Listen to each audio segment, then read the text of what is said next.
বাংলাদেশের চলমান রাজনৈতিক সংকট এখন অর্থনৈতিক এবং শিল্প সংকটে রূপ নিচ্ছে এবং এর কেন্দ্রে রয়েছে দেশের সবচেয়ে বড় শিল্প টেক্সটাইল শিল্প। কারণ গার্মেন্ট শ্রমিকরা ব্যাপকভাবে প্রতিবাদে নেমেছে, যার ফলে পরিস্থিতি সহিংস রূপ নিয়েছে। বন্ধুরা, গতকাল থেকে এই ঘটনা সামনে আসতে শুরু করেছে, যেখানে প্রতিবাদের এক পর্যায়ে একজন শ্রমিকের মৃত্যু হয়েছে এবং শতাধিক শ্রমিক আহত হয়েছে। রিপোর্টে দেখতেই পাচ্ছেন যে এই আন্দোলন এখন ঢাকা এবং তার আশেপাশের এলাকায় প্রচুর পরিমাণ ছড়িয়ে পড়েছে, বিশেষ করে আশুলিয়া, যা টেক্সটাইল ফ্যাক্টরির জন্য বিশেষ পরিচিত। এখানেই মূলত শ্রমিকরা তাদের দাবির পক্ষে তীব্র আন্দোলন করছে বিগত কাল থেকে। এখনও পর্যন্ত যা জানা গেছে তাতে একজনের মৃত্যু হয়েছে এবং 41 জনেরও বেশি মানুষ গুরুতর আহত হয়েছে পুলিশ আর শ্রমিকদের মধ্যে সংঘর্ষে। আর এই আন্দোলন শুধু শিল্পের স্থিতিশীলতাকেই নয়, বরং বাংলাদেশের সমগ্র অর্থনীতির জন্য বড় ধরনের চ্যালেঞ্জ তৈরি করে দিয়েছে। তা বিস্তারিতভাবে আমি ব্যাখ্যা করব। বন্ধুরা, টেক্সটাইল শিল্প যা দেশের অর্থনীতির মেরুদণ্ড, শেখ হাসিনার সময়ে যে শিল্পের জন্য বিশ্বমঞ্চে বাংলাদেশের মুখ উজ্জ্বল হয়েছিল, সেটা বর্তমানে এখন ইউনূস সরকারের হাতে সংকটময় পরিস্থিতির মুখোমুখি। আর এই ব্যাপক প্রতিবাদের মূল কারণ কি জানেন বন্ধুরা? কারণ হলো গত 1-1.5 মাস ধরে বাংলাদেশের টেক্সটাইল গার্মেন্টস খাতে একের পর এক কারখানা বন্ধ হয়ে যাচ্ছে। দুটি ভিন্ন ভিন্ন রিপোর্ট আমরা পেয়েছি, যেখান থেকে যা তথ্য জানা গিয়েছে, প্রথম রিপোর্টটি অনুযায়ী বন্ধুরা প্রায় 700 থেকে 1000 ছোট এবং মাঝারি আকারের গার্মেন্টস টেক্সটাইল ইউনিট ইতিমধ্যেই বন্ধ হয়ে গিয়েছে এবং আরেকটি রিপোর্টে বলা হচ্ছে প্রায় 800 থেকে 900 গার্মেন্টস ফ্যাক্টরি বন্ধ হয়ে গিয়েছে, তালা লাগানো হয়ে গিয়েছে। আর এই পরিস্থিতির সবচেয়ে বড় নেতিবাচক প্রভাব পড়েছে শ্রমিকদের উপরে, যারা তাদের দৈনিক মজুর থেকে বঞ্চিত হচ্ছেন। শ্রমিকদের জীবনযাত্রা ক্রমেই কঠিন হয়ে উঠছে, কারণ তাদের আয়ের একমাত্র উৎস এই কারখানাগুলো, এই 800,000 কারখানা। সুতরাং ভেবে দেখুন কত পরিমাণ শ্রমিক। আর এই সমস্যাটাই এখন শ্রমিকদের মধ্যে চরম ক্ষোভের জন্ম দিয়েছে, যার ফলে এই এত বড় বড় আন্দোলন চারিদিকে আমরা দেখতে পাচ্ছি এবং এই আন্দোলনগুলো এত বড় আকার ধারণ করেছে। কাজের নিশ্চয়তা ও ন্যায্য মজুরির দাবিতে তারা এখন প্রত্যেকেই রাস্তায় নেমেছে। এবং এখানে বলে রাখি যে এই আন্দোলনকে দমিয়ে রাখা আপাতত ইউনূস সাহেবের জন্য একটা বড় চ্যালেঞ্জ হয়ে উঠেছে, তাতে কোনো সন্দেহ নেই। কারণ মানুষ মারা গিয়েছে ভাই। বন্ধুরা, এই সমস্যার আরেকটি বড় কারণ যা এই পরিস্থিতিকে আরও জটিল করে তুলেছে, তা হলো সম্প্রতি বাংলাদেশের টেক্সটাইল ইন্ডাস্ট্রি থেকে দেওয়া নোটিশ। কি নোটিশ বুঝুন। সেখানে স্পষ্ট বলা হয়েছে, একদিকে রাশিয়া ইউক্রেনের যুদ্ধ এবং অন্যদিকে সারা বিশ্বের অর্থনৈতিক মন্দা, গ্লোবাল ইকোনমিক ডাউন ট্রেন্ডের কারণে বাংলাদেশের কারখানাগুলোতে কাজের সংকট দেখা দিয়েছে। কাজ না থাকায় বাধ্য হয়ে কারখানাগুলো শ্রমিকদের ক্যাচ করে ছাঁটাই করছে।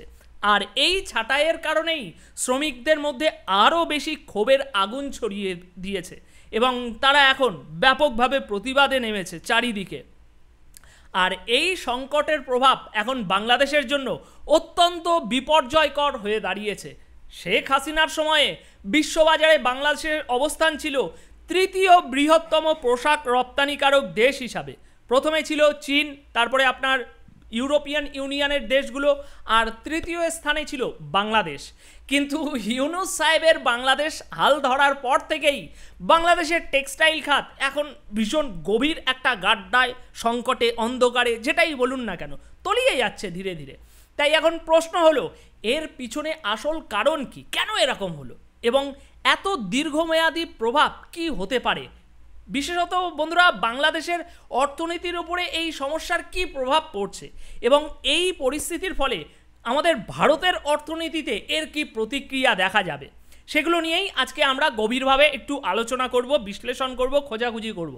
তাহলে চলুন এই বিশ্লেষণে ডুব দিই আর এই পুরো পরিস্থিতির বিস্তারিতভাবে বাস্তব চিত্রটা আমরা তুলে ধরার চেষ্টা করব। বন্ধুরা, আজ থেকে ঠিক 1 মাস আগে রাজধানী ঢাকা এবং তার আশেপাশের এলাকায় অবস্থিত বেশ কয়েকটি টেক্সটাইল কারখানা সর্বপ্রথম শাটডাউন করার ঘোষণা দিয়েছিল। তারা ওই সময় জানিয়েছিল যে তখন যেসব শ্রমিকদের ছাঁটাই করা হচ্ছে তাদের বকেয়া মজুরি এক মাসের মধ্যে পরিশোধ করা হবে। কিন্তু 28শে আগস্ট থেকে 28শে সেপ্টেম্বর পেরিয়ে গেলেও সেই প্রতিশ্রুতি দেওয়া শ্রমিকদের বকেয়া মজুরি এখনও পরিশোধ করা হয়নি। এতে শ্রমিকদের মধ্যে ক্ষোভ আরও বেড়ে যায় এবং তারা আশুলিয়া এলাকার একটি প্রধান মহাসড়ক অবরোধ করে। সাথে সাথে এই অবরোধ এবং আন্দোলন দ্রুত আকার ধারণ করে, যা স্পষ্টভাবে দেখিয়ে দেয় শ্রমিকদের ক্ষোভের তীব্রতা। বকেয়া মজুরি না পেয়ে তারা রাস্তায় নেমে ব্যাপক প্রতিবাদ শুরু করে। আর যেই মুহূর্তে শ্রমিকরা এই হাইওয়ে ব্লক করে, সঙ্গে সঙ্গে পুলিশ ও আইন শৃঙ্খলা বাহিনী দ্রুত সেখানে উপস্থিত হয়, মানে ইউনূস সাহেবের সেনাবাহিনী। কিন্তু তাতে সমস্যা কমার বদলে আরও জটিল হয়ে ওঠে। ওই এলাকায় অবস্থিত 31টি ফ্যাক্টরি তাদের কার্যক্রম তখনই স্থগিত করে দেয় এবং 19টি ফ্যাক্টরি খোলা থাকলেও কাজ সম্পূর্ণভাবে বন্ধ হয়ে যায়। পরিস্থিতি তখন আরও উত্তপ্ত হয়ে যায় যখন শ্রমিকদের সঙ্গে পুলিশদের সংঘর্ষ শুরু হয়। আর এই সহিংস সংঘর্ষের ফলে একজন শ্রমিকের মৃত্যু ঘটে এবং বলা হচ্ছে প্রায় 41 জন শ্রমিক গুরুতরভাবে আহত হয়েছে।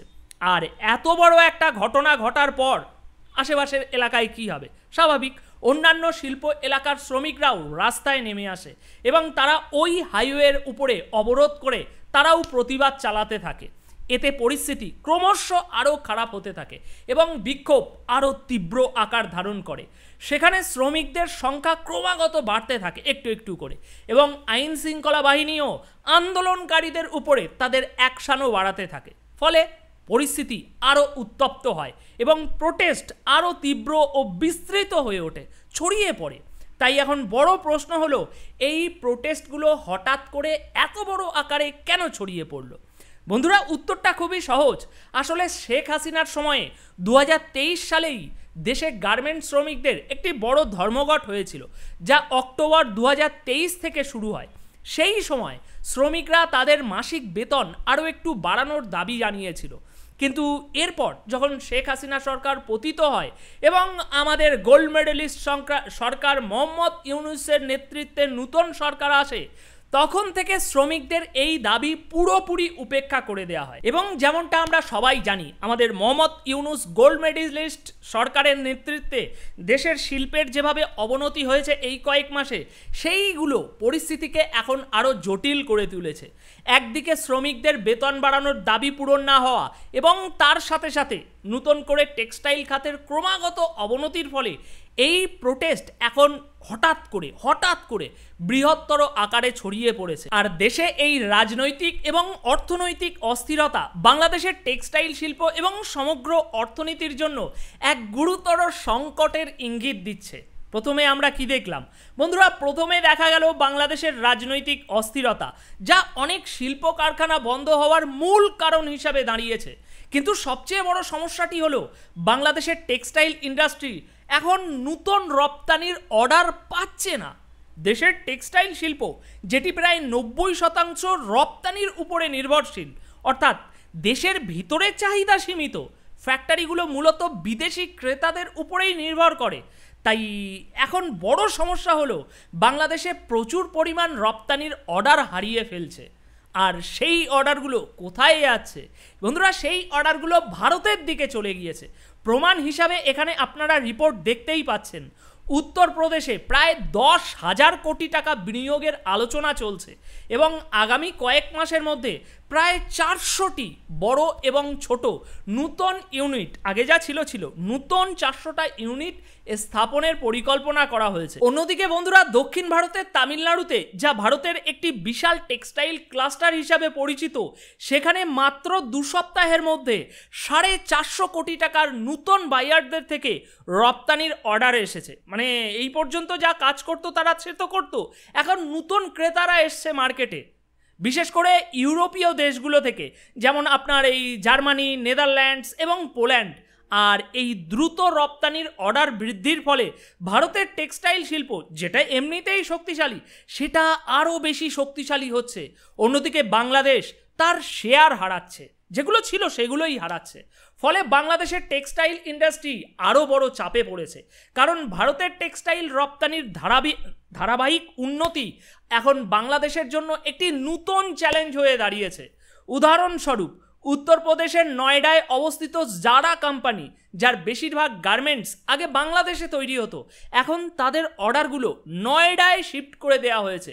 অর্থাৎ এখন জারা ব্র্যান্ডের কাপড় ভারতে তৈরি হচ্ছে, যা বাংলাদেশের জন্য একটা বিশাল ধাক্কা। আর বন্ধুরা, এই পরিবর্তন বাংলাদেশের জন্য অত্যন্ত নেতিবাচক প্রভাব ফেলেছে, বিশেষ করে এমন একটি সময়ে যখন বাজারে প্রচুর অর্ডার রয়েছে ভাই, এবং সামনে উৎসবের মৌসুম, কিন্তু বাংলাদেশের টেক্সটাইল ইন্ডাস্ট্রি সেই অর্ডারগুলো থেকে বঞ্চিত হচ্ছে। উল্টে সেই সমস্ত অর্ডার ভারতের দিকে যাচ্ছে, যা বাংলাদেশের শিল্প এবং অর্থনীতির জন্য একটা গভীর সংকট সৃষ্টি করছে। বুঝতে তো আর বাকি নেই, তাই না? ফলে এই পরিস্থিতি বাংলাদেশের টেক্সটাইল সেক্টরের উপরে গভীর সংকট তৈরি করছে। বন্ধুরা, যেমনটা আমরা আগেই উল্লেখ করলাম, প্রায় 700 থেকে 1000 গার্মেন্টস কারখানা ইতিমধ্যেই বন্ধ হয়ে গিয়েছে এবং আরও অনেক কারখানা বন্ধ হওয়ার পথে চলছে।